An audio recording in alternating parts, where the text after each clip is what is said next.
Good morning and welcome to Best Brands on Earth from the Cleos. I am Matt Kerbel.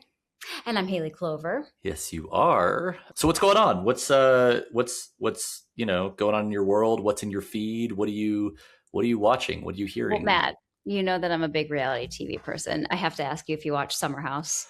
I don't watch Summer House, but I did hear that the Love Island app glitched during fan voting, which is just amazing, just hilarious. Funny enough, I actually have never watched an episode of Love Island. I don't know why. I think it's such a commitment. It's on like multiple days a week, which is kind of nice because then you don't have to wait the week for your show. But Fair. I don't know. It's just this whole thing. But Summer House is funny because I feel like even if you don't watch it, which is actually me, I don't watch the seasons religiously like I do the Housewives. But you know the drama that's happening right now. There's like a whole thing where best friends, one of them betrayed the other, started dating her ex while she was actually she's still married. She's getting a divorce, but they were, separated. Mm-hmm. And it's just this whole thing. It's like broken the friend group in half. But the thing that's crazy to me is the brand around Bravo, right? So Andy Cohen comes out on Watch What Happens Live, which happened after their final reunion last night.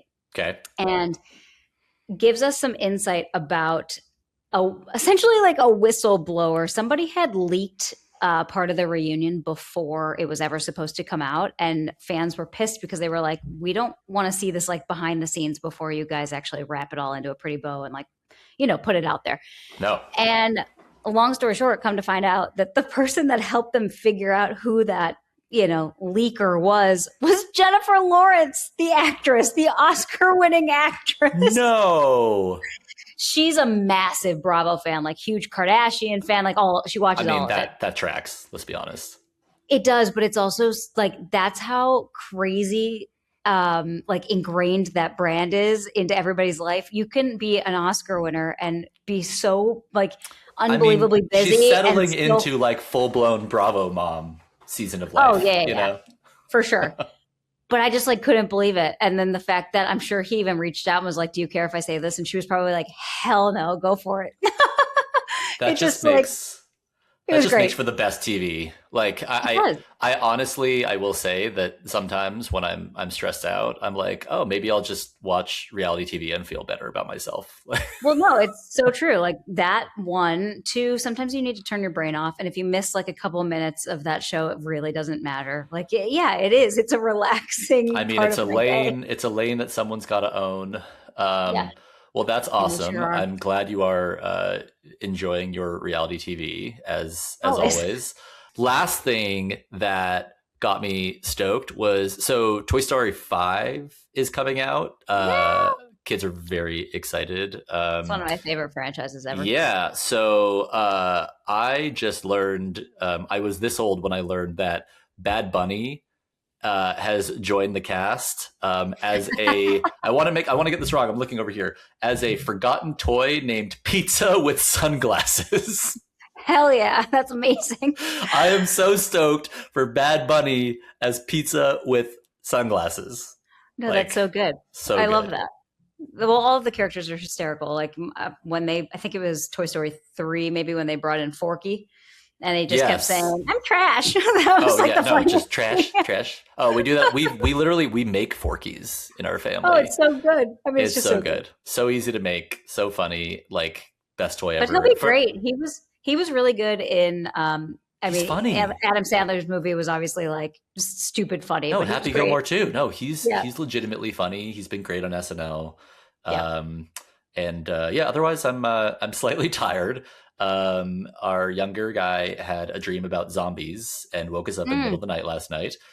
He said that we were the zombies, which we don't watch movies or shows in the Kerbel household with zombies. So curious as to where he got that, but like loving the imagination on him. That's just super great. If we could just stop that, awesome. But like really glad that we just tell us about it. Tell us about it in the morning.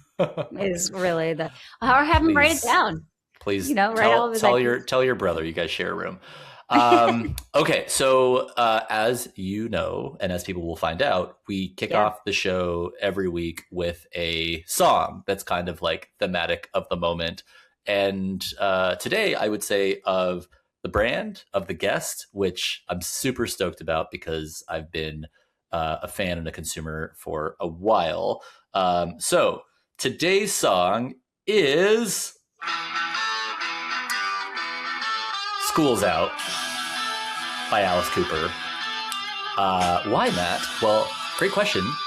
So School's Out came out in 1972, and I didn't know this, but it was actually inspired by The Who's My Generation, because Alice Cooper really wanted to create an anthem.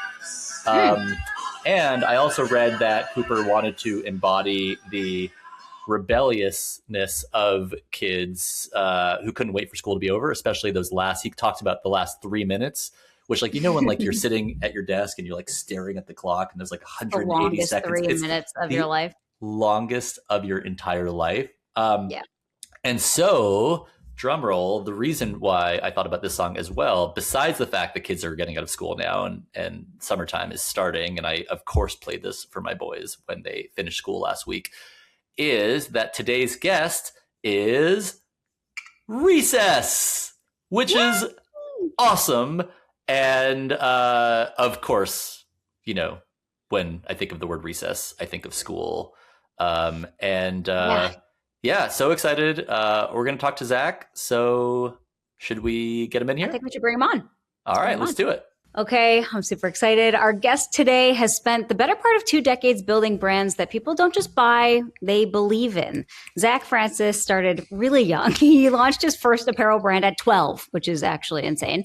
He had a clothing line. Right? He had a clothing line selling in Nordstrom and Bloomingdale's by 19 and eventually exited one of his companies before turning 30.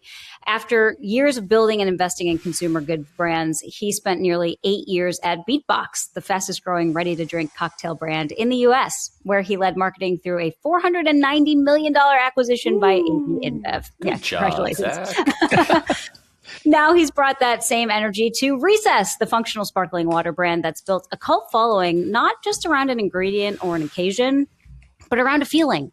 He joined a CMO earlier this year, and we're really glad he did so that we can crack open a can of Recess and welcome. Can we cheers? Oh, the best brands on earth. Let's do it. Let's go. I have. You guys choose which should I crack? This new Recess pink lemonade beautiful. we have launching, or we've got these mini margaritas. I like the pink lemonade, man. All right, this is special. This isn't even out in the market yet, so this is going to be coming out in the next, I think, 6 days. So we got this Recess pink lemonade LTO special packaging that I'll crack open. We'll cheers you guys virtually. Cheers. Yes. That sounds great. And I have strawberry rose. Delicious. Makes me think of Moira Rose. R.I.P. Pour one out. I know. Oh my God. And I'm drinking raspberry lemon. It's very good. I mean, hey, you guys are on brand. Those are like 2 of our top selling SKUs. So amazing. So first of all, where are you coming from? And what is the story behind the nickname Great Guy? Yeah, so I'm very fortunate. I split my time between Austin, Texas, and then Laguna Beach in California.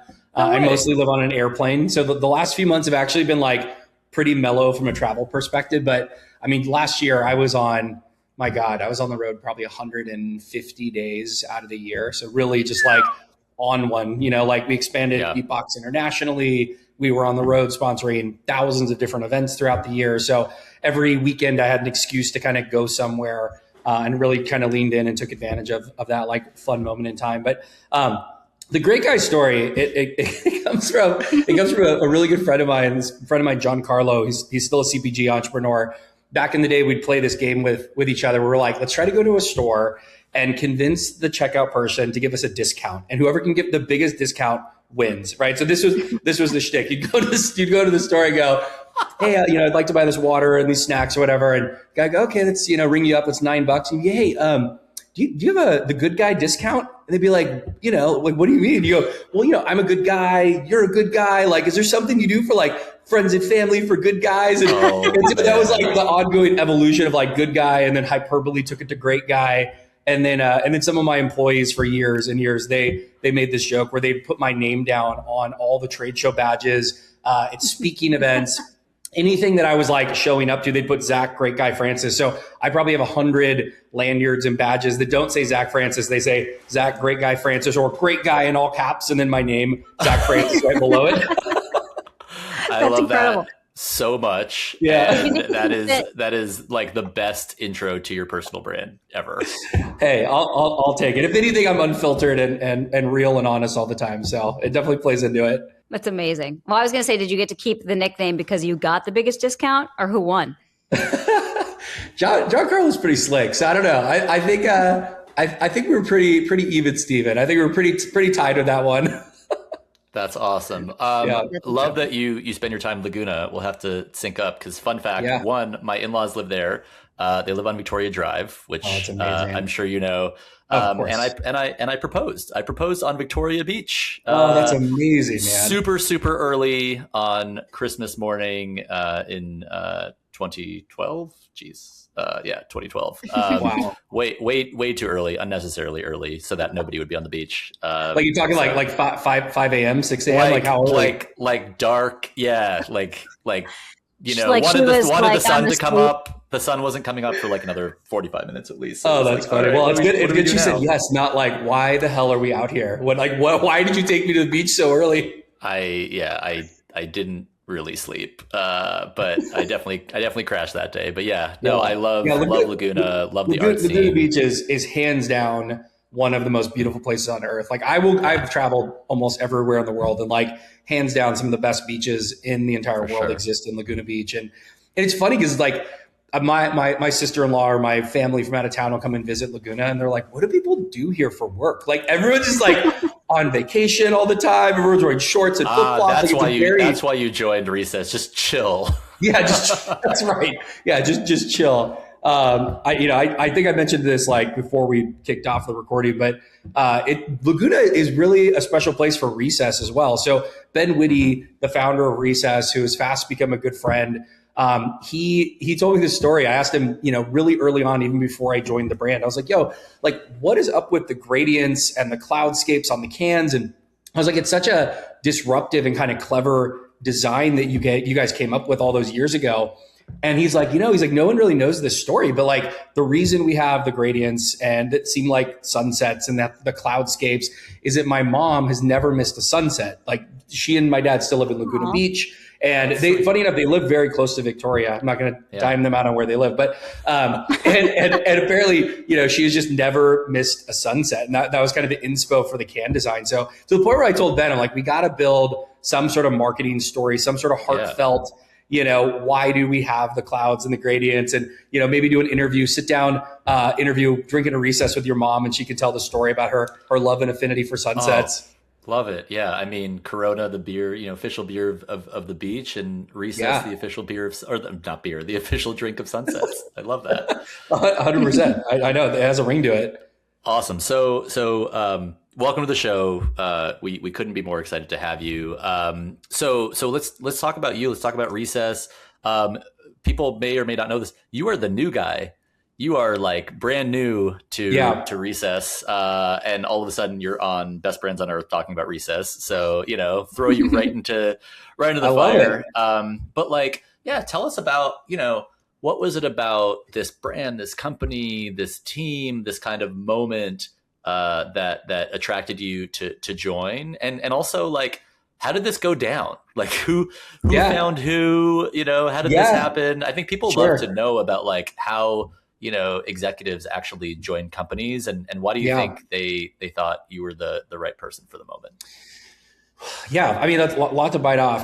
Great questions. I would say first and foremost, like my biggest operating function is I love to learn new things, like period, full stop. Like I have found that if you are just voracious with wanting to learn and wanting to be a student of an industry, that money and success kind of follows that, right? So I think a lot of people just get tripped up with like, I'm going after the place where I can get the biggest return on my time, the biggest comp package, the biggest salary. And like, yes, of course, all those things matter. We're all here to make money. I'm sure you guys are hoping to monetize this and sell ads as well. Like that's kind of the way the world goes around. But for me, like I want to make sure I'm learning something new daily. And so, the attraction to Recess is very similar to my attraction to BeatBox, where, the BeatBox built if you wind back like 7 years ago, the alcohol industry didn't know how to talk about flavored alcohol in cans or let alone in Tetra Pak boxes, right? So there's this whole push across the RTD industry to familiarize people with what is an RTD,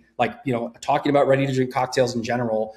And then the second was building this definition for the fourth category, right? So the fourth category hadn't been talked about because traditionally it was wine, it was beer, and it was spirits. And then this amalgamum of RTDs that were using different bases and different percentage of ABVs and different brewing and manufacturing processes didn't fit the mold of beer, didn't fit the mold of wine, didn't fit the mold of spirits. And so they created this entirely new category. And so transitioning to Recess, my interest in the brand, I'll talk about the people because that is a big, big part of why I'm joining this thing. But the actual category doesn't really exist, right? I'll kind of parallel it to the better for you soda movement. If you rewind 5 years ago, Poppy, Olipop, this entire subsection was not popularized, was not mainstream. It was not a category. And so I think that in general, consumers are more apt to try new things. And I think they're looking for more kind of need states and occasions versus technical ingredient call outs. And I think what Recess is building is this entirely new category to the point where even me, I'm 4 months into this role. And one of the first projects that I worked on was this big brand architecture, brand messaging framework document where I'm what is this product? And then how do you talk about it? And how do you talk about it in a way that your weird aunt you see once a month, that travels in from out of town, you're sitting down with her and you're explaining to her in a way that it doesn't come off like snake oil salesmanship, where they're I don't understand what this is. Are there drugs in this? Or is there alcohol in this? They don't quite comprehend these adaptogens and L-theanine. Yeah. And so, so my attraction is having the ability to go from a category defining brand like BeatBox and then going to Recess and having the opportunity, which I'm very, very, very very grateful to have the opportunity to build another category defining brand. And so we're starting to earmark this, and you're starting to see it in Spins, Circana, some of the data players are starting to call this the unwind category. And so, we really are the leaders in this category from a dollar perspective, a velocity perspective, first mover perspective. So that is my attraction to the brand. And then to double click for a sec on the people, right? My girlfriend made this joke. She's also in the CPG industry. And when I started talking with Ben, and then shortly after Kyle Thomas, who was our co-CEO and president, I started telling her the other people that we're starting to hire along the way for this company. And she made the joke that we're basically building the Avengers, right? We're taking the CFO from Bloom is coming over and joining us as CFO. Kyle Thomas, the chief commercial officer from Nutrabolt and C4, is also coming over to join us. You have Ben Whitty, who's a classical visionary founder, big picture. What if we did the craziest things on planet Earth? So he's got that kind of visionary box checked. You've got some incredibly talented folks from Liquid Death coming over. You've got Celsius, some more Nutrabolt C4 folks that have come over. So I think the people and the team that we're building is really stellar. And then I think, the biggest reason here, I guess the way that I found my way into Recess, I am not a traditional corporate marketer. I am great at building a brand from 0 to $250 million, and then I should go away to build the next brand. And so I never play the game from a recruiter perspective, but the one and only email I've ever responded to in my life from a recruiter was this gal who piqued my interest in Recess. And I obviously known about the brand, but she shot me a cold email, and it was a very direct, very clever email that she shot over. And it was right at the time that Cavu announced their reinvestment into Recess after the Poppy exit. You got $30 million raised in the Series B for Recess. And so I just responded back, just being a student of CPG. I was is this Recess? Didn't say anything else. And she responded back and goes, yeah. And I said, I'm free for the next 20 minutes. Call me. So I jumped on the phone, talked with her, looked Ben up on LinkedIn. And then Ben and I happened to have just incredibly deep cut connections on LinkedIn. They weren't even professional. Like some, yes, were traditional, the bankers and, C-suite kind of folks you'd expect, him to be connected with. But then there are all these like very niche Laguna Beach and Newport Beach folks that are not in the industry that were connections. And so you are each other's people. Like get on a call with Ben. And then shortly after we sat down at Coyote Grill in Laguna Beach, during like the holiday break and met with one another. And it was like, oh, this is like a match made in heaven from like an energy perspective. So I think we're really good, like yin and yang kind of complementary to one another. That's awesome. But yeah, like randomly via a headhunter and then a very long process of deciding if this was the right move for me after this big exit from BeatBox with Anheuser-Busch. And you mentioned Cavu Consumer Partners, private equity company, for anybody that doesn't know, has an insane track record of investing in and scaling CPGs. I know that they did Once Upon a Farm, Oatly, Beyond Meat, Hippies, all these incredible brands. So that's very cool. Yeah. I know that Recess, I believe, raised Series B last year, I think. Is that correct? Yeah, I think it closed in October. So, okay. And then Cavu had been one of the original investors in the brand from like the very inception. And so again, if you tie this back to like the first thing I said, like I want to learn new things all the time. And so for me, the ability to connect with Jared and with Brett and with, Rohan and Stevie and John and like all the incredible principles that run Cavu, it's another thing in me that, that I get to add to my like tool chest of skills to be like, oh, interacting with these guys and understanding their playbook of how to take brands from,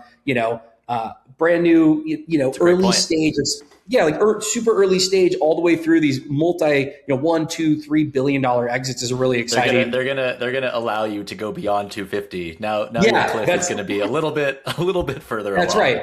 That's right. And I use this stuff as like a data point. It's like there's no right way to build these kind of CPG brands, right? Like if there was a playbook that was easily replicable, everyone would be doing this. Everybody would be worth $100+ million. But like I'm excited to take kind of like the scrappy entrepreneurial background that I have and kind of mold that with like the go big mentality that Cavu and some of these other great investors that we have on our board, where they're like, this is working. Let's really double down on the investment and let's go bigger and faster and wider. So I'm excited to kind of apply that and add that fuel to the fire over here.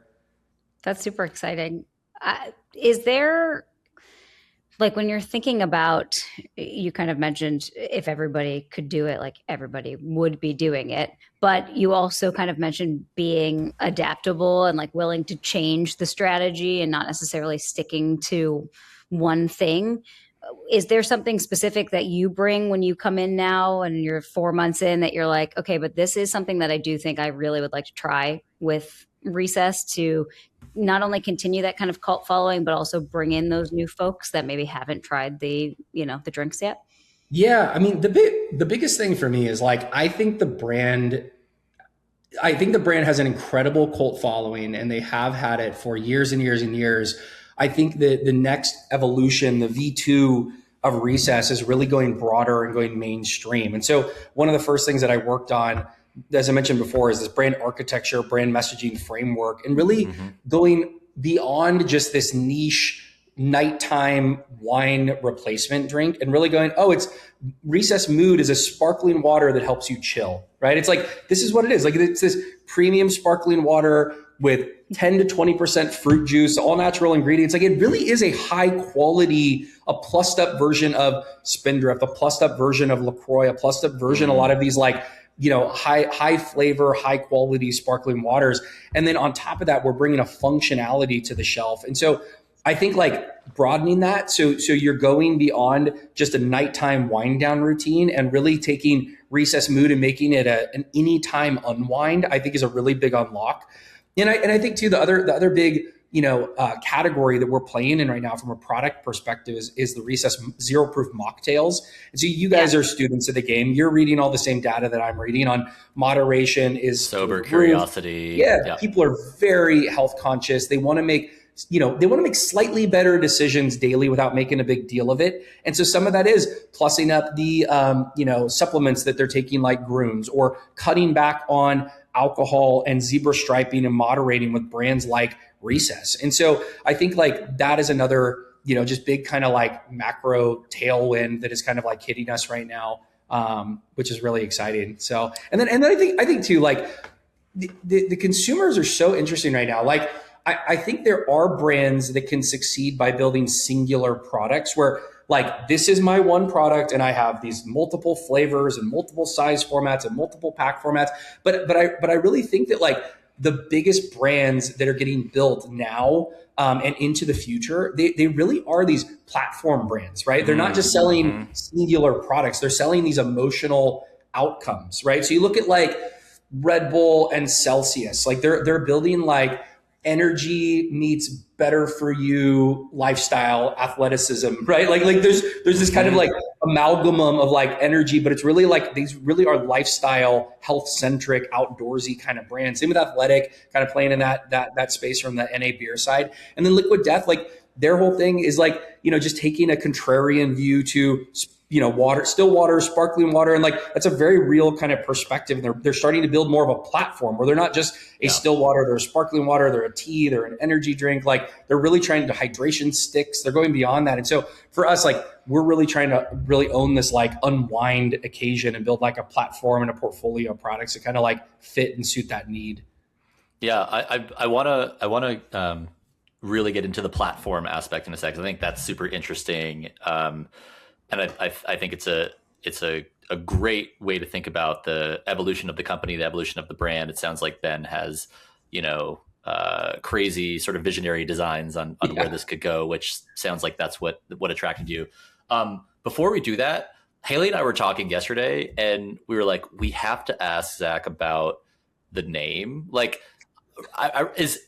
yes, Recess is like an escape, but as a parent, I just think of like kids going like kind of friggin' bonkers, and just like getting out of school and going nuts. Like where did the name come from? Yeah. And then how does that tie to like minimalist cans with sunsets? Yeah. I mean, listen, like I think like today's day and age, everybody needs an opportunity to just take a minute to themselves, right? Like I think that the advent of technology and the internet and social media and smartphones and iPads, and like you are just always on all the time. And so the idea of being able to take a recess is a very universal feeling, right? Like even me, like you guys can tell, I'm a very always on high energy person.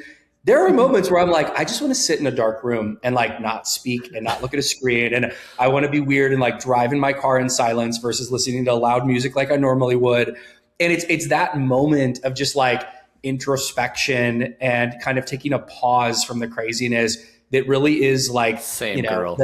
It is the impetus for the brand name of taking a recess. And we do it intentionally. Like, we intentionally talk about it by saying take a recess versus drink recess or drink a recess, because as mentioned before, we are building a platform product line. And so how do you guys as a company, like how does the kind of, employee base of Recess, like how does that get indoctrinated into how you guys behave? Like, are there like, hey, we're giving you a week off, once a year to like go get your wiggles out, Yeah.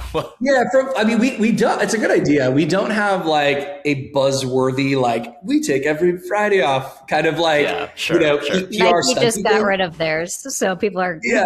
But like, this is what I always say, like to my team directly, to the companies that I've been involved with, I'm like, I have mostly built virtual companies, and Recess is a virtual company. Like we are remote, we are virtual. So if you work for me directly, you know this. I'm like, you don't need to tell me if you're taking 2 or 3 hours off in the middle of the day. Just get your work done, right? And if I need you, I'll call you and text you. And if I Slack you, just respond. So I guess that's the double-edged sword of technology is like you can be always on and always available, even if you're busy doing something. So I would just say that like we don't have like an inordinately chill kind of like work environment where it's like, do whatever. Like we have very real high growth, hyper intense ambitions. But at the end of the day, it's like, working. Yeah, you're working extremely hard so that everybody else can take a recess. You're doing the Lord's work. that's right. Hey, I'll take it. But yeah, I mean, it's true. Like building any of these brands from zero to hundreds of millions in revenue takes a lot of effort and a lot of work. But my philosophy though is like, you need to enjoy what you're doing. You need to enjoy the people that you're doing it with, because otherwise there are a million ways to make money. There are a million careers that you could be a part of. There are a million different titles you could take. And so you really need to be fulfilled, in my opinion, by the work and by the people. And if you're not, you need to have a conversation with someone that can potentially change that for you. And if not, you should just leave, like just quit your job right now. It's like, it's probably not sustainable. It's probably not worth it. Yeah, no, it's true. I mean, I agree. I grew up with a dad who was a golf professional. And so it was like ingrained into your brain that your job should be something you love, because then it doesn't feel like you're working, or the work that you're doing for hours and hours is not, it's not a burden. You're like excited that you get to do it. So I completely agree. Yeah. And again, I think it's the mission of what we're building is, it's a really big, very exciting mission that gives consumers the opportunity to really center and balance and pause for a moment. And so being able to sell that versus like this amped up, like different type of product, or I don't know, it's fun. It's like, it's a special thing for us to be able to spread this message. And like, I'm really just adamant that like the advent of technology, like it just created this like endless notifications, and there's this 24/7 news cycle, 365. You're constantly intaking good news, but mostly bad news. There's like constant like social media comparison game that's being played. And so it's like, we're not really, Recess is not really selling a sparkling water. We're not really selling a mocktail. We're not really selling magnesium or L-theanine. We're not selling these ingredients. We are selling the celebration of being able to take a moment to unwind throughout like your ever increasingly stressful workday, your stressful weekends at times. And so I just think like it's a fundamentally kind of human need that isn't going away. And for us, we kind of sit at that intersection and be able to, again, give people the opportunity to take a recess. The world is a dumpster fire right now, my friend. We all need one. And we'll be right back after a word from our sponsors. I just read the craziest stat. Over 3 billion people open fortune cookies in the US per year. 3 billion? Billion with a B. What? Say more about this. And so I learned that these guys open fortune, they own the fortune cookie, and they're putting brands now inside of this cookie and distributing their messaging through 100,000 restaurants, reaching 300 million people per month. Okay, I just Googled them. They've worked with is this right? Mr. Beast, SoFi, Bayes, Duolingo, Dr. Squatch, Liquid Death, Waymo, Manscaped, Dude Wipes, Hard Rock, Verizon. I could literally go on. That's crazy. Yeah, all of them. They're creating these amazing, what they call mini billboard moments inside of these fortune cookies, catching people at a time where they're just not expecting to see an ad. It's a really cool Trojan horse marketing idea. I should have thought of this. If you're interested in learning more, which you should be because this is just incredibly cool, head to openfortune.com. Best Brands on Earth is brought to you by Tracksuit. Every CEO and CFO wants to know, what impact is brand driving for our business? And that's exactly what Tracksuit has set out to answer. Look, most brand teams are either working from stale data or stitching together proxies, Google Analytics, social numbers, the odds survey, whatever, that tell you about your existing customers, but not how the total market actually sees you. Tracksuit is continuous monthly brand tracking. You see what's moving, what's shifting, what your competitors are doing in the category fast enough that you can actually do something about it. And the dashboard is modern, it's beautiful, it's shareable. It's the kind of thing that you'll actually be happy to open. So if you want to find out what your brand health looks like and how you stack up against your competitors in your category, head to gotracksuit.com now. Well, I want to get into this platform mindset for a second. And one of the things that we do at BBOE is we partner with Tracksuit, which for my money is the best damn brand health tracking platform on this planet Earth. Amazing. I was a very happy client. I will say it over and over again when I was at Turo. And they help us bring some interesting data points to the show. And so one thing that we did was we had them look into the category. And Tracksuit data shows that in the last 3 months, 1 in 2 adults, approximately 128 million people in the US, bought an enhanced or functional water, which is crazy growth. And that's already a wider footprint than the better for you soda category, which is at 37% penetration. And meanwhile, regular soda is at 84%. And so while there is a tremendous amount of room to grow in beverage, which, you know, is your bread and butter, and I'm sure you guys are doing, as you think about like this platform idea and the notion of competition, like, do you think about it in terms of share versus beverage, or do you think about it more broadly in terms of like, you know, Matt Kerbel takes magnesium before he goes to bed every night, so maybe supplements is something that we would explore? Or is it like, you know, Hayley uses the Calm app or Headspace or something? Like, are you thinking about like owning calm, like moments of calm or opportunities to chill versus like just consumer product goods? Does that make sense? Yeah, of course. I mean, I think yes, to like very pointedly answer your question, yes, we want to own the unwind calm occasion, right? So and we keep anchoring back, and like, again, this like early work that I did a few months ago before even joining and really hit the ground running when I did join on the brand architecture is just talking about, you know, the word unwind in general, right? So we have like our Recess Zero Proof product, which is a social unwind. So it doesn't require a lot of explanation. Like when you go out with your wife or your partner or your friends and you go to a bar, you go to the movies, you go to a concert, like that's a social unwind. That doesn't mean you're trying to just have a zen, take a bath with a candle, read your favorite book, you know, watch a Netflix, whatever your shtick is to really find that moment of calm. But it is a social unwind that kind of breaks up the monotony of like your day-to-day weekday routine. And then we have Recess Mood, which we're starting to call the anytime unwind. So that's like, if you need a moment to just kind of, you need a beat to yourself, the kids are finally in bed, inbox overload, you had a stressful commute to work, your day has just been stacked with back-to-back calls, and you're like, my God, I just need to unwind for just a minute, and then I'm gonna get back to my routine. You know, we're building that product for that kind of anytime unwind. And then you'll see more from us. Like we're doing a reformulation of our powders business right now, which is very, very exciting. And so that'll be like an on the go unwind. So it's like when you don't have time to pause and go to your fridge to grab a cold Recess, or, you know, it's not a weekend activity where you're going out with your friends, like grab one of our, you know, powder sticks. We're calling a calming drink mix, and like pour it in whatever beverage you want. Pour it in a water, pour it in a shake, pour it in a smoothie, pour it in your flavored tea, what have you. But I think like to like zoom out a little further on kind of like the root of your question is like, I think as marketers, it's very easy to get really obsessed with category definitions, right? To talk about, you know, to talk about what this ingredient stack versus that ingredient stack. Even if you go into like a really popular category like soda, I don't think consumers are thinking about it the same way that we are as brand people. They're not sitting here like reading like Spins, IRI, Circana data. They're not reading the industry rags being like, what's the biggest trend happening? I think they wake up as Hayley is like, I don't know what any of this is. No, I'm like, that was all, different language. I have no clue.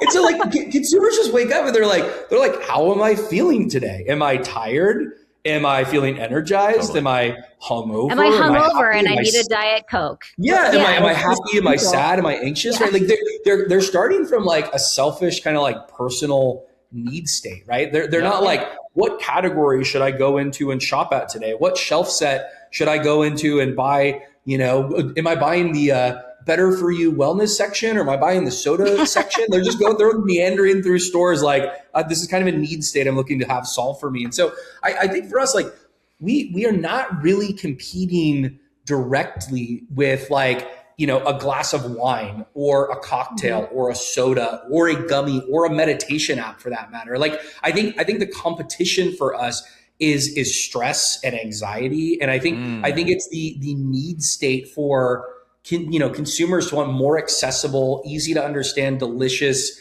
items like, you know, an RTD drink, a powder on the go, what have you, that allow them to cope with these like everyday stressors, right? So I think like that's why we are really bullish on building more than just a beverage, because to hit the easy button, to be honest, you would take Recess Mood and you make a 4th, 5th, 6th, 10th, 20th, 100th flavor of it. You'd put in a bigger can, smaller can, more like that's the easy button, right? But like we think like the need state of, you know, people needing to calm down and solve for anxiety and solve for all these like everyday stressors is big enough that you need multiple type of product offerings inside of a platform to kind of meet them wherever their need state is or the occasion for what they're trying to solve for is. Well, and I think a big part of that too is just knowing that there's even something available on a daily basis if something should come up during work where you're like, oh my God, I'm so overwhelmed or whatever. Yeah. Knowing in the back of your mind that there is a drink in your fridge or a powder that's in your purse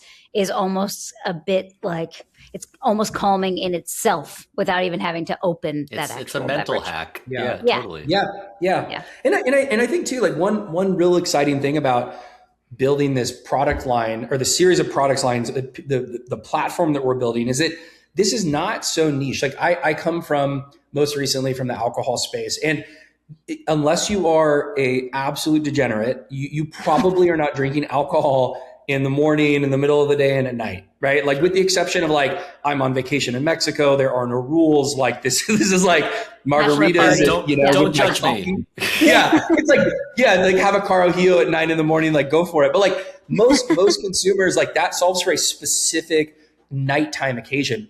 And I think for what we're building, you can meet people with a recess at a college campus, at a coffee shop, at their local Target or H-E-B or Costco. You can grab people quite literally at any of these occasions throughout the day. And so your ability to sell product at a high frequency is much greater than a lot of these other categories. So for example, like another popular brand right now, Grunes, right? Like amazing people, amazing team over there. What a success story.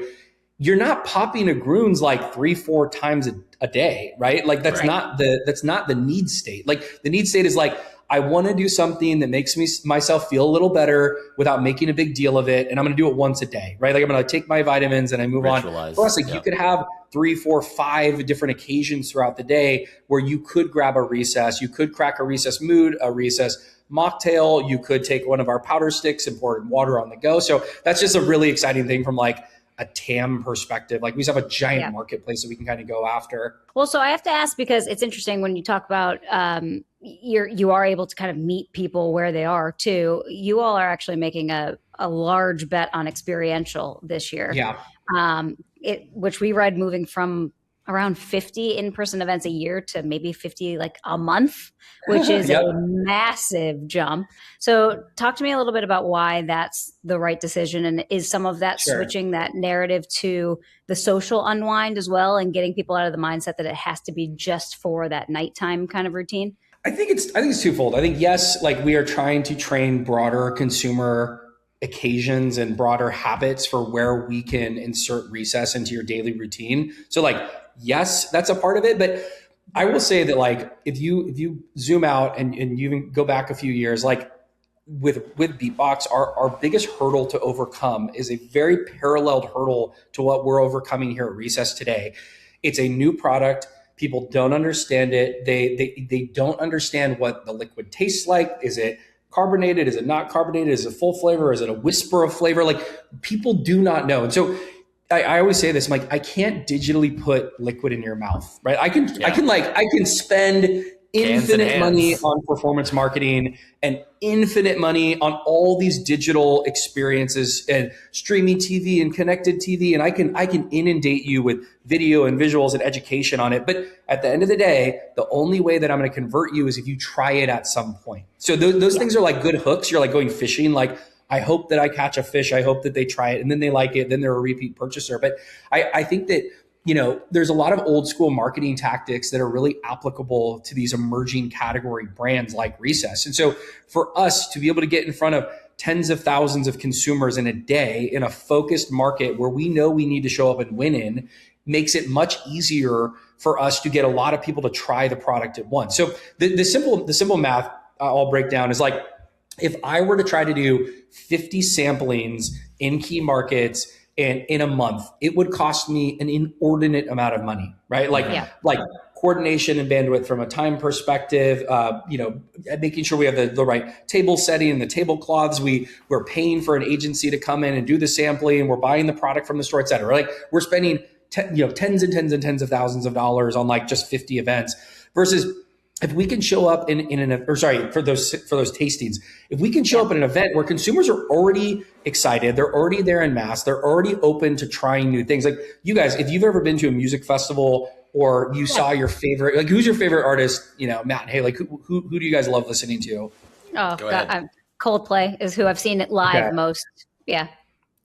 We just went to Bottle Rock and saw the Foo Fighters. Dude, we should have hung out. I was there too.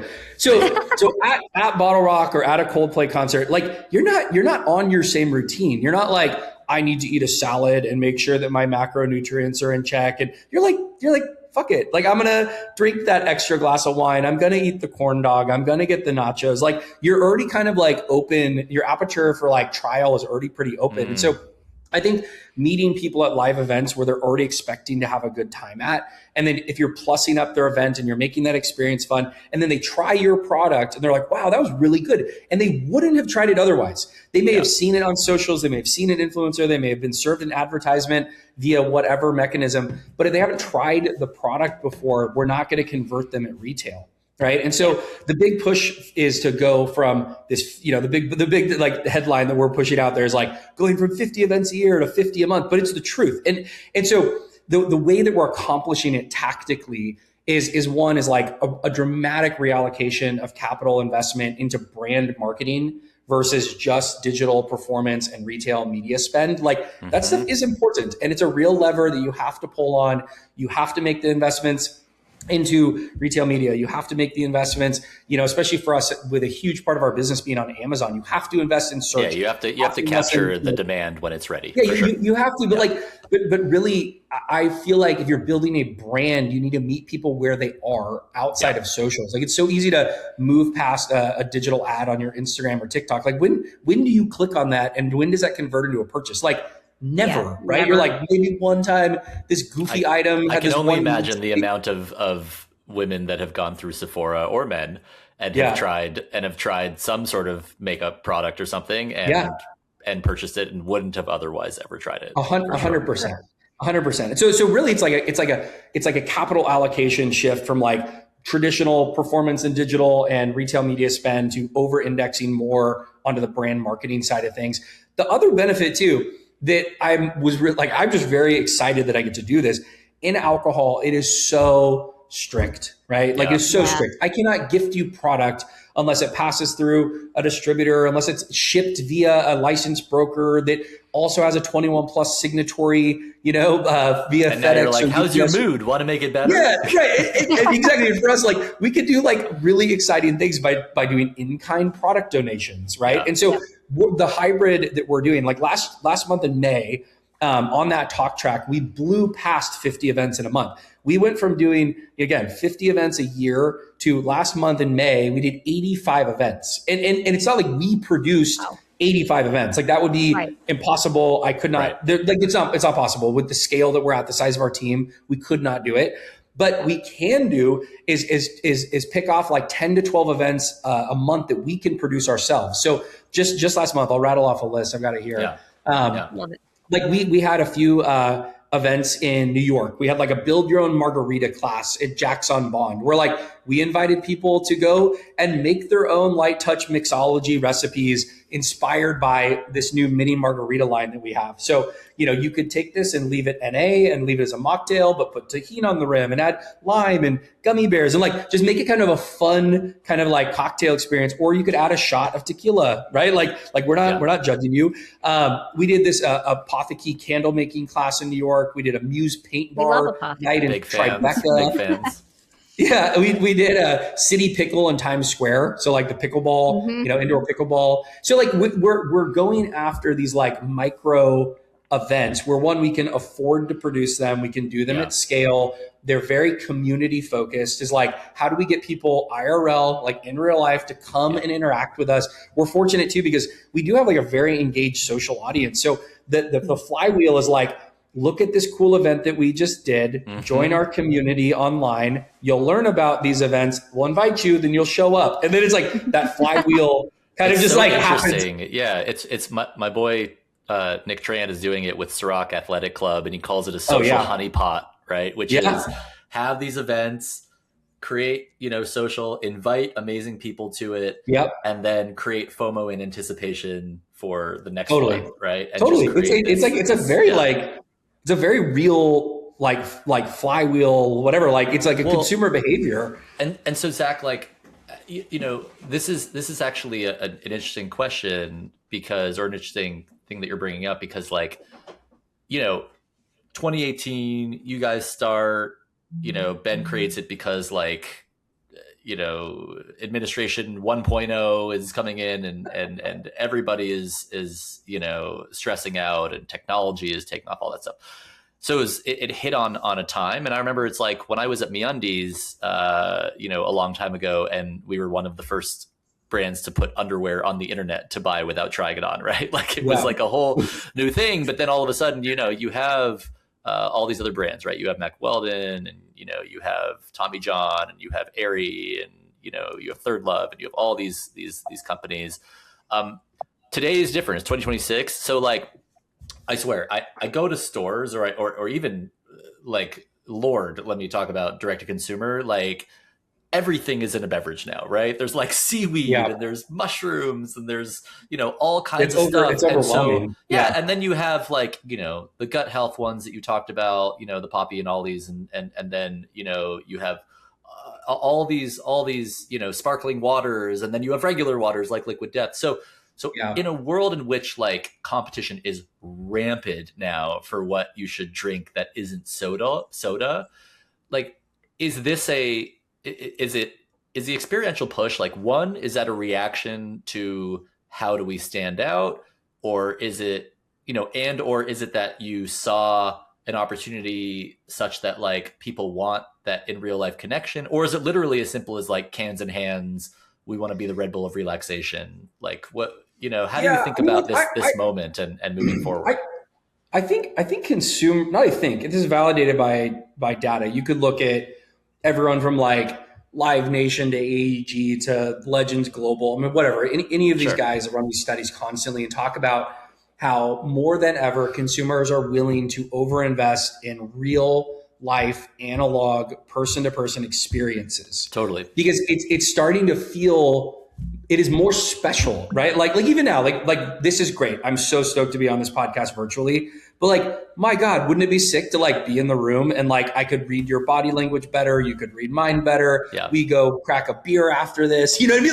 Like it is such a different depth of life experience. And so I think consumers in general are looking for more of that like analog person to person kind of experience. And so I think it's yes to all of your questions. Like, yes, like, of course we are here selling our product and we want to introduce it to as many people as possible. So yes, it is cans and hands and sips to lips and use any of those kind of like old adages, but like, it is more than that. Like we are building a special brand, and we want to build this via a community that understands that it's okay to like take a pause and take a beat and take a moment of introspection. And we are purposefully mostly going after these kind of like live events that aren't so obvious. We're not going out and just sponsoring music festivals. We're not just going out and sponsoring extreme sports like that are kind of like the big sexy investments that a lot of brands spend their money on. I mean, like we're spending against, like I mentioned, like the Venice Yoga Club, method classes. We're doing Pink Pilates. We're doing,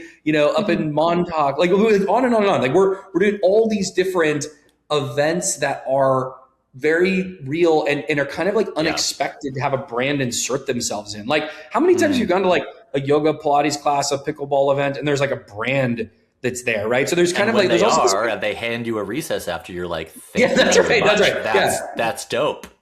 Yeah. Yeah. And you're meeting people in an environment where I think like their guards are down a little bit. They're in an environment where they're already over index and like, I love running, I love yoga, I love, pickleball, what have you. And then we're meeting there in these kind of like niche, community events, and they're more apt to interact with a brand like ours versus being in a giant social setting and you're walking down, the concession row and the merchandise, the merchant row at a big event. And it's like, of course, everybody's trying to sell you something. Like, versus a micro event, it's not as likely. As a non-marketer, I always wonder, is there is there like, I mean, I know you all are virtual, but is there like a think tank where people can just throw out ideas like all the time? Like I'm sitting here and I'm already like, is Recess on planes? Do you have a partnership with a Delta where that's the sparkling, water and the functional free option that's there? Or like, can you have a partnership with all of these new developments in New York where people are coming in and looking at all of these apartments and the only drink that's in there is Recess because everyone's anxious about needing a friggin' apartment? Like, are there people that just get to like throw out ideas all the time? Ooh, like the airline thing because people are stressed to fly? Is that what you're there's thinking? so much anxiety. I hate to fly. That's smart. I mean, quite literally, that is my job and my team's job. So, like, yes, that job. Like, you're talking to me. Like, that's maybe Zach. Maybe like a more broader question is like, is the brief literally just like how do we get people to chill, and then creating a sort of filter for which to be like yes to this and no to that. Like like what informs your decisions about the brand? And by the way, Hayley, yes, I love both of those ideas. Well, yeah. I guess my question is there a job for me where I just get to throw ideas at people, but don't do any of the otother stuff after? I'll hire. Yes, come work for me. You'll literally get paid to brainstorm these ideas. I mean, like on both sets of questions. Like Hayley, on your set of questions, those kind of deals happen all the time. Where a brand like ours will work directly with an airline carrier. Most times, it's not because the F&B team, like the food and beverage team at the airline is just like, we love your brand. Like, yes, there may be a part of that, but there is more of like a complex set of storytelling that you have to do. Like consumers understand this brand, this meets a need state. This is a white space opportunity. We're currently not buying a brand in this category. And then there's also like the component of cash, right? There is a financial investment a lot of the time where they're like, okay, to be on our airplane menus, there's a cost to reprint all of our menus, and we need to reprint 100,000 menus. Therefore, we're going to charge you X number of dollars, right? So there's a financial kind of like ask that comes with that as well. But yeah, I mean, like we want aspirationally, we want to do that. We want to be on Delta and we want to be on, Southwest Airlines. We want to be on all these different airlines because it's not like you are not stressed when you're traveling or on a flight. You definitely are. We're starting to get into more of like the grab and go convenience stores inside of airports. Mm-hmm. So like that is happening in real time, and eventually we will make it onto airplanes. And I don't know, like, and Matt, your question, we want to meet consumers in all these different settings, and from like a capital allocation perspective, like the process starts with like, you have to understand your like personas, right? So like as boring as it sounds, it's like, I want to know, we're doing this big deep dive persona exercise right now. I want to understand, like, if I could put Recess consumers in 4 buckets, like what is that, right? Like it's a female that's this age to this age that shops at these stores, that buys these kinds of snacks, that wears these kind of clothes. Like, so we're really starting to do a deep dive analysis on like, who are our core consumers?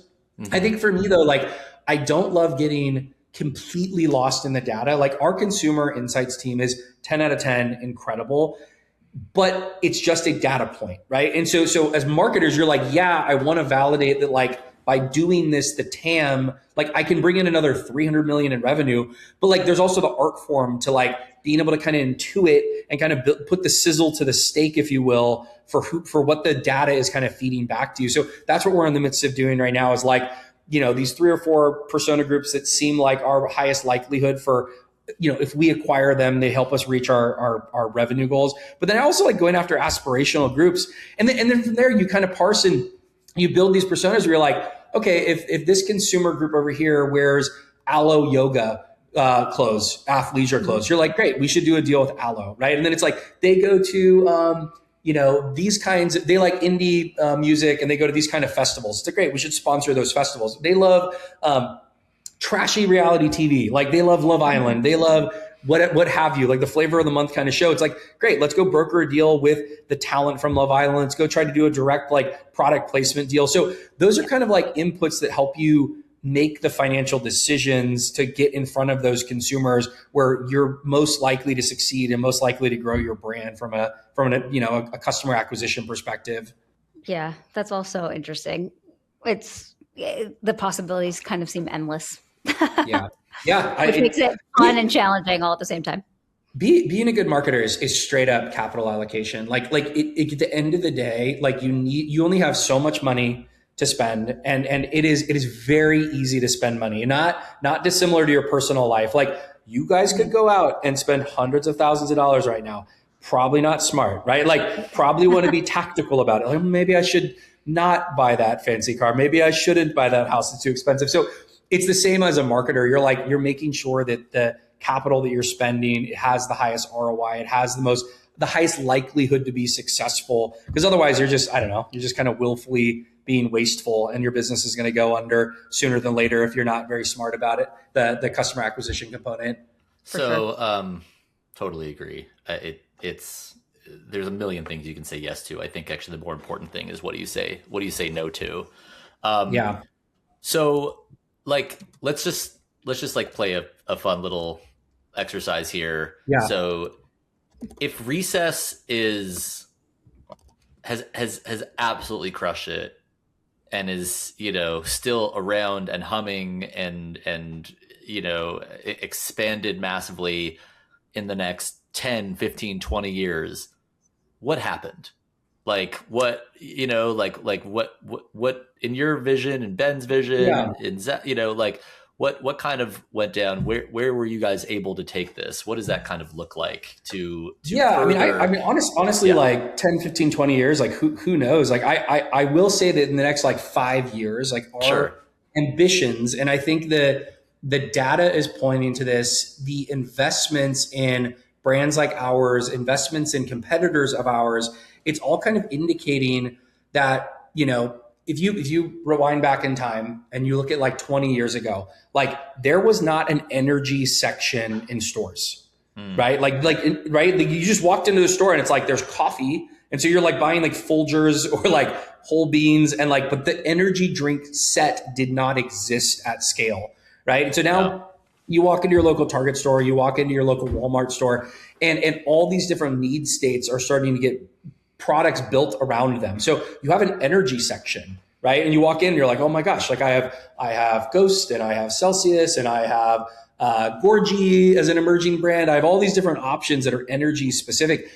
I think for us, what's going to happen and what's going to happen with our brand, with the wider kind of category, is that because of all these investments, because of us really starting to pick up from velocity and pull off the shelf, for consumers want to buy our product. They want to have this kind of like unwind, calm moment in their day. What's going to happen is we're going to go from being the kind of like newcomer brand that sits on like the enhanced hydration set or the functional water set, like these kind of like in between sets where they're kind of like, it's kind of it's a great aisle, but it's kind of like the aisle of misfit toys where like it doesn't all make perfect sense. You're like, I'm sitting next to Vita Coco, but then I'm sitting next to Cadence, but then I'm sitting next to Hyo and Trip. Then it's just kind of all smashed together because the categories aren't big enough.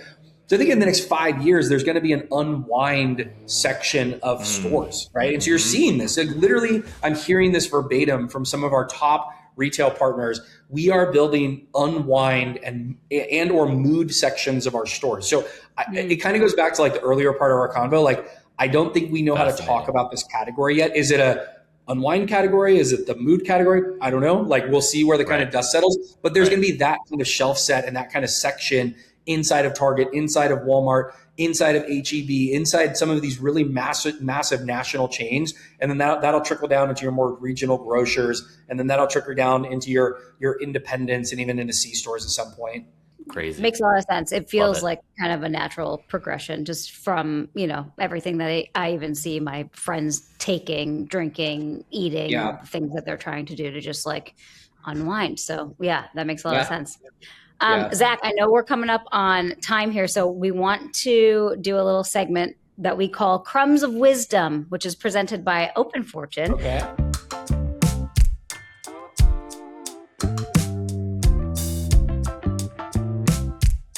Open Fortune is an advertising platform that's turning fortune cookies into one of the most effective brand touch points in the game. We're talking that is funny. Yes, hundreds of thousands of restaurants. They can reach 300 million people a month, create all of these little cool micro experiences. You can private label these? Like I can make a Recess package. Recess can be in the fortune cookie and distribute through Chinese restaurants all over the world. Yes, it's like a mini billboard and a text message had a baby. Like nobody ignores their fortune cookies. They're the best. That's really clever. Well, good. I'm going to reach out to them and do a deal. That's so funny. That's very clever.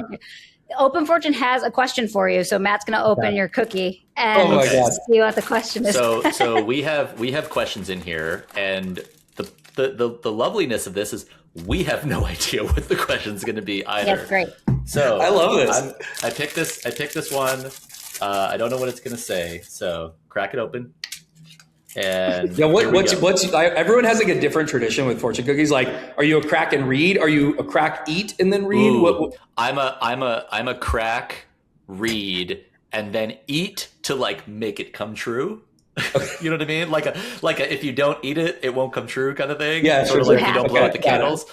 All right, so this kind of goes back to the weird aunt. What's the thing about your job that you can't really explain to people outside of it? Oh my gosh. I think one of the funniest things that people don't fully appreciate is when you're making physical products, you need to try them before they reach the consumer. And so I have a refrigerator in my garage that is just full of samples, right? Like if you didn't know what my job was, you would just open that fridge and be like, what is this? Like there's like glass jars and glass tubes and plastic bottles and cans. And they don't even have like the branding on them. It's like you're doing science projects. You would just be like, this guy is like a mad scientist. Like I don't even understand what this is. So I don't know. I think that is a pretty funny one. I don't know. Other things people wouldn't understand about my job. I think like in general, like there is so much intuition with brand marketing where like you have to intuit and you have to understand the consumer, it's a real art form, right? It's a real art form to be able to speak to a consumer and have good taste and know what a good social post is going to look like versus a out of home campaign versus the right TV ad. It is very challenging to have that level of taste, kind of in general. So I would say that one thing people don't fully appreciate is like, there's a lot of data that I also have to look at. So it's not all like pretty pictures. Like I wish it was. I wish my job was just like sizzle reels and like going to cool events and handshaking celebrities. But like, there's a lot of time where I'm like in the weeds, like balancing my budget and holding like babies and like going through hundreds of resumes. So like, there's also like the counterpoint of like, there are very unsexy parts of marketing, but they're very important and necessary to like make sure that you can do all the exciting brand marketing stuff. Like how do you afford it? And yeah, so that's another one. Awesome. All right. 2 more like last lightning round. Sure. Quick ones. One, what's a brand that like you admire or lives rent free in your head or is up and coming? What's one that you think people should know about that you really love? And then the second and last one is why is Recess, in your opinion, one of the best brands on earth? Yeah. Wow. 2 great questions. I mean, this brand is definitely much more mainstream now, but like I have been a fan of Vacation sunscreen for forever. Mm-hmm. Like I remember it showed up like, God, this is like 5 or 6 years ago, like early in their launch, where like I got a tube of Vacation at this very niche boutique hotel in Palm Springs, and I opened it up and I was like, this smells incredible, right? I was like, well, this is incredible. And then going online and like looking at their digital presence is so perfect. Like they have a perfect perspective on what their brand is and what their brand is not, and it pulls through. Dude, it pulls through on everything. I don't know if you've seen the founders. Like I'm connected with the founders on LinkedIn. They even went to the point where they created fake job descriptions of themselves 25 years in the past, all the way to present day. And some of the things I'm gonna mess like this up, but it's like or whatever it is. Yeah, associate, sunscreen application boy, like manager of the Cabana services. Like it's just like this nonsense. Like I've worked at Vacation for 25 years, so I just admire brands that really pick a lane and they commit, and they're okay not being the brand for everyone. They're okay like just going for it and be like, if you don't, mess with us and like you don't, you're not this consumer for us. It's okay. Like we're going after this core consumer. So I think they're great. I think what makes Recess one of the most special brands to be building right now. I think that it's the opportunity to do something that hasn't been done before. And I think the brand is very well positioned to do it. I'll say that like the brand's been around for a decent amount of time. Before I took this role, one of the first things I did, I reached out to all the girlfriends that I have in my life, and I was like, do you know about Recess? Right? And like every single person who I would imagine is our core consumers, like, I love that brand. Like there's such a positive affinity for this brand, even if they've never tried it. They're like, that's a cute brand. I've seen it on socials. I've seen the cans in store. So I think the aesthetic of the brand makes it very special. I think what makes us one of the best brands in the world, though, is that we're bringing this like unwind occasion to the masses. And I really haven't seen it done in a mainstream way. I mean, to the point where like there are obviously like pharmaceutical drugs that you can take that are quite literally prescribed for anxiety, but like we are not trying to like solve for it that on the head. Like we're more solving for like inbox overload and Sunday scaries and stress through traffic. And so I think being able to give people that little moment throughout their day to feel better about themselves and to make a good decision, but without making a big deal of it, is very special. And I think being able to do it through a platform portfolio is really exciting as well. So I think we have like real upside for growth in the US, and then we haven't even started to talk about or tap international. So there's a lot of room for growth with this brand. I'm very excited to be in the seat. We're excited that you shared it all with us and shared Recess with us. Thank you for your team sending us over some incredible beverages. They've been amazing. I've actually had a couple of the margarita drinks, and they were very, very good. And I enjoyed it from my apartment's hot tub. And, it's just, it was fantastic. It was a fantastic unwind moment. It was great. Yeah. These will all get drank this week. I'll get your guys' contact. I'll send you guys a PR mailer. We'll get you some more. Appreciate it. Thank you. That's well, nice. Zech Francis, great guy. Yeah. Great guy. Officially. He's a great guy. Thank you.